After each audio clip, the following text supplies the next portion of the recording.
Harrison Malayalam south ഇന്ത്യയിലെ തന്നെ second largest tea പ്രൊഡ്യൂസറാണ്. ഒരു വർഷം 20 ടണ്ണോളം ടീ പ്രൊഡ്യൂസ് ചെയ്യുന്ന കമ്പനി എക്സ്പോർട്ടിങ്ങിലാണ് കൂടുതൽ കോൺസെൻട്രേറ്റ് ചെയ്തിരിക്കുന്നത്. കോമ്പറ്റീറ്റർ സെഗ്മെൻറ്റ് എടുത്ത് നോക്കുകയാണെന്നുണ്ടെങ്കിൽ റീറ്റെയിൽ സെക്ടറിൽ AVT premium, Kannan Devan, Tata tea, red label ഇവരാണ് പ്രധാന കോമ്പറ്റീറ്റേഴ്സ്. ഇവരെ കോമ്പീറ്റ് ചെയ്ത് റീറ്റെയിൽ മാർക്കറ്റിൽ നല്ലൊരു പ്രസൻസ് ഉണ്ടാക്കുക എന്നുള്ളതാണ് നമ്മളെ പ്രൈമറി ഒബ്ജക്റ്റീവ്. എക്സ്പോർട്ടിങ്ങിൽ കൂടുതൽ കോൺസെൻട്രേറ്റ് ചെയ്തിരിക്കുന്ന കമ്പനിക്ക് റീറ്റെയിൽ മാർക്കറ്റിൽ നല്ല ഡിജിറ്റൽ പ്രസൻസ് കൊണ്ടുവരിക എന്നുള്ളതാണ് പ്രധാനമായിട്ടും വന്നിരുന്ന ഒരു ചലഞ്ച്.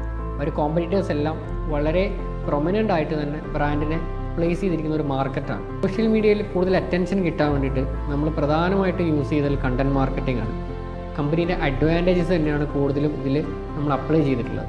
പ്രിസർവേറ്റീവ്സ് ചേർക്കാത്ത പ്യുവറായിട്ടുള്ള ചായപ്പൊടി ലഭ്യമാക്കുക എന്നുള്ളതാണ് കമ്പനീൻ്റെ ഒരു കോൺസെപ്റ്റ്. അതുതന്നെ നമ്മൾ വിഷ്വലി അപ്പീലിംഗ് ആയിട്ടുള്ള വീഡിയോസിലൂടെയും ക്രിയേറ്റീവ്സിലൂടെയും കസ്റ്റമേഴ്സിനെ അട്രാക്ട് ചെയ്തു. ഹാരിസൺ മലയാളം നമ്മൾ അപ്രോച്ച് ചെയ്യുന്ന സമയത്ത് 90,000 മുതൽ 1 lakh വരെയായിരുന്നു ഒരു സെയിൽസ് വോളിയം. 3 മാസ കാലയളവിൽ തന്നെ നമുക്കത് 5 ലക്ഷം മുതൽ 6 ലക്ഷം വോളിയത്തിലേക്ക് സെയിൽസിനെ ഇൻക്രീസ് ചെയ്യാൻ വേണ്ടി സാധിച്ചു. വിഷ്വലി അപ്പീലിംഗ് ആയിട്ടുള്ള കണ്ടൻറ്റും 7 മുതൽ 10 ലക്ഷം വരെ ട്രാഫിക്കിന് വെബ്സൈറ്റിലേക്ക് കൊണ്ടുവരാൻ സാധിച്ചത് ഈ ഒരു സെയിൽസ് വോളിയത്തിലേക്ക് പുഷ് ചെയ്യാൻ വേണ്ടി ഞങ്ങൾ ഒരുപാട് സഹായിച്ചു. റീടാർഗറ്റിംഗ് ക്യാമ്പയിൻ വഴി പലതവണ നമ്മൾ ടാർഗറ്റ് കസ്റ്റമർ നമ്മൾ ആഡ് റിപ്പീറ്റഡ്ലി കാണിക്കുകയും റിപ്പീറ്റഡ്ലി കാണുമ്പോൾ ഒരു തവണയെങ്കിലും ട്രൈ ചെയ്ത് നോക്കണം എന്നുള്ളൊരു മൈൻഡ് സെറ്റ് അവരിൽ വരികയും അങ്ങനെയാണ് കൂടുതൽ ട്രാഫിക് നമ്മുടെ വെബ്സൈറ്റിലേക്ക് വന്നതും അതുവഴി ആഡ് ടു കാർഡ് വാല്യൂ കൂടുകയും ചെയ്തു.